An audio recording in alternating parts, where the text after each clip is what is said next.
互你到伫12月2日这个礼拜六，伫高雄有罢韩的游行，嘛有停韩的大游行。面对罢韩的人数超过20万人，国民党的副总统候选人张善政呼吁支持者应该爱看停韩的人数，共同甲蔡政府甲揪落台。另外，郭正培的民调输对手一大截，是毋是因为张善政最近的讲话无套动力？张善政讲，民调已经看白了。 即摆已经无咧注意民调了。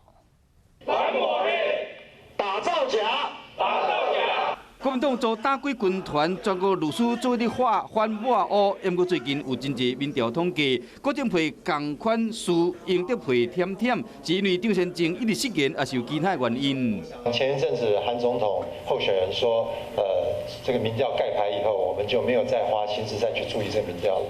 简单的回应，可能就是烦恼讲加讲加唔对，因张善政最近的发言无尊重女性，国讲观光协会提补助，针对着周末停韩罢韩的大游行，张善政是安尼讲的。出来20万也好，或是多少人也好，我想重点我们应该反过来看所谓的挺韩的，我们真正要的是让蔡英文下架。 对选情真乐观，党主席吴敦义嘛针对蔡政府。蔡英文女士担任总统之后，现在仿佛自由受到威胁。